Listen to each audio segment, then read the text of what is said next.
नमस्ते बच्चों। कक्षा 8वीं विषय कौन सा है? भूगोल। भूगोल का हम लोग कौन सा पाठ आज शुरू कर रहे हैं? पाठ नंबर 6। और पाठ का नाम क्या है? भूमि उपयोग। बच्चों, हम लोगों ने हमारे पास जो भूमि है उसका हम लोग कैसे कैसे उपयोग करते हैं उसके बारे में ये पाठ में दिया है। दो प्रकार में, जैसे ग्रामीण भूमि और शहरी भूमि। गांव में देखा जाएगा तो लोक संख्या कम रहती है और भूमि कैसे रहती है? ज्यादा रहती है। उसका भूमि का उपयोग करना उनको आसान रहता है, परंतु शहरी भागों में भूमि का उपयोग करना बहुत क्या रहता है? मुश्किल रहता है, क्योंकि शहरी भागों में हर प्रकार के शासकीय कार्यालय, उसी तरह उद्योग धंधे, इमारतें, इसके लिए भूमि की रचना करनी पड़ती है। जैसे आप लोगों को समझ में आता होगा कि घर में, हमारे घर में देखो, एक पूरा घर है, पूरी चारों ओर दीवार है, कुछ भी नहीं रखेंगे, खाली घर में सामान जैसे वैसे फेंक देंगे कहाँ भी, तो हम लोगों को वो व्यवस्था अच्छी रहेगी क्या? नहीं। परंतु हम लोगों को भूमि का, जो भी घर का भूमि है, वो भूमि का हम लोग क्या करते हैं? अच्छा सा उपयोग करते हैं। उपयोग करते हैं, नहीं क्या करते हैं? तो किचन अलग रहेगा, हमारा बेड अलग रहेगा, हॉल अलग रहेगा, लैट्रिन बाथरूम अलग रहेगा।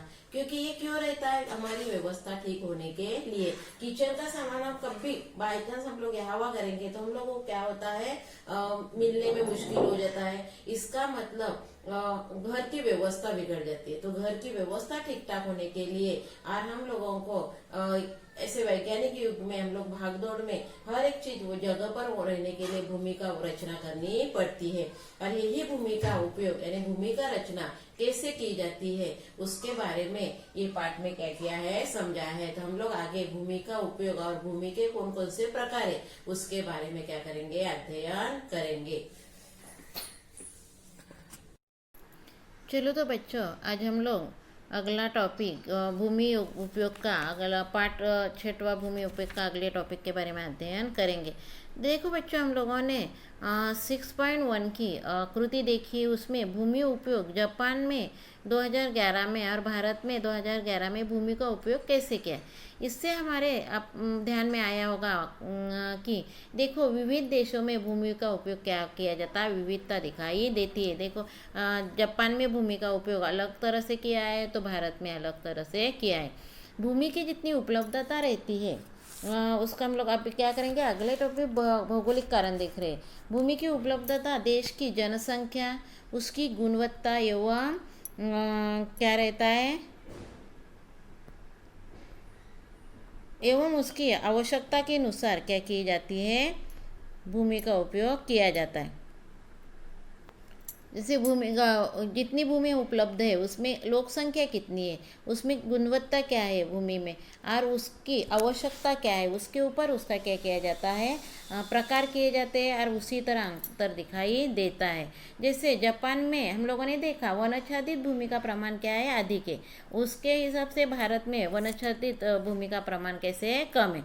और उसी तरह बच्चों, कृषि के अधीन की भूमि का प्रमाण जापान में कैसे है? कम है। उसकी तुलना में भारत में वनाच्छादित भूमि का प्रतिशत क्या है? कम है। तो स्थायी कृषि के अंतर्गत भूमि का प्रतिशत क्या है? ज़्यादा है। क्योंकि हम लोग जनसंख्या के ऊपर क्या रहता है? भूमि का उपयोग किया जाता है।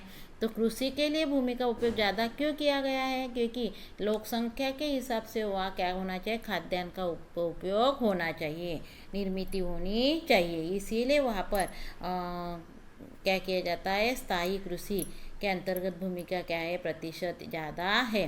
किसी प्रदेश के भूमि उपयोग के तुलना अनुसार विकास का स्तर भी समझा जा सकता है। जैसे भौगोलिक कारण में हम लोग देखेंगे 7-12 का हम लोग अध्ययन करेंगे। तो बच्चों देखो, हम लोगों ने देखा है कि भूमि के उपयोग के अंतर्गत भूमि का उपयोग कैसे किया होता है। भूमि का स्वामित्व निजी अथवा कैसे रहता है? सरकारी हो सकता है। भूमि का क्या रहता है? स्वामित्व निजी, एक तो खुद की ज़मीन रहती है, एक तो क्या रहती है? गवर्नमेंट की होती है। इस संबंध का पंजीकरण सरकार के राजस्व विभाग में किया जाता है। पंजीकृत भूमि की सभी जानकारी राजस्व विभाग के 7-12 नामक दस्तावेज में क्या होती है? देखने के लिए मिलती है। इस संबंध में हम क्या करेंगे? जानकारी लेंगे। जैसे बच्चों, 7-12 दस्तावेज के कारण भूमि संबंधी स्वामित्व अधिकार के विषय में पता चलता है। ये दस्तावेज शासकीय अभिलेख राजस्व विभाग द्वारा क्या किया जाता है? किया जाता है।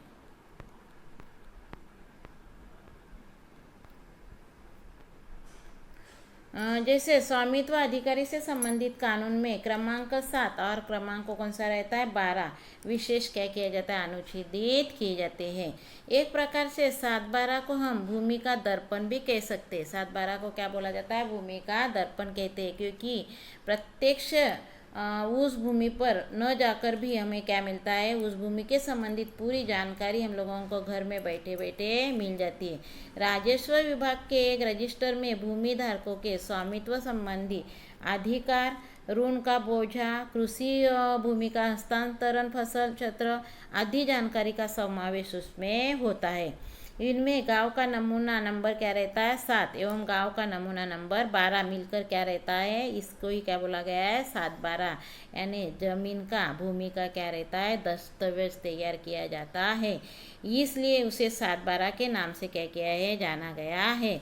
भूमि एवं राजस्व के प्रबंधक हेतु प्रत्येक गांव के पटवारी के पास क्या रहता है गांव का पूरा नक्शा रहता है, नमूना तैयार रहता है।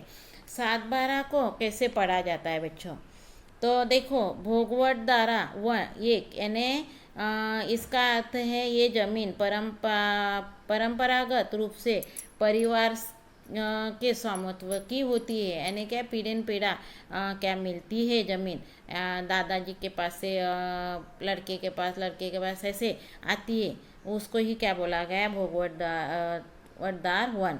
और भोगवटदार 2 यानी इसका अर्थ है क्या जो अल्पसंख्यक अल्पभूधारक भूमि के अल्पभूधारक अथवा भूमियन को जो जमीन सरकार से मिलती है, तो वो जमीन जिलाधीश के अनुमति देने पर ही इस जमीन को बेचना, किराए पर देना, गिरवी रखना, दान करना, इसका हस्तांतरण किया जा सकता है।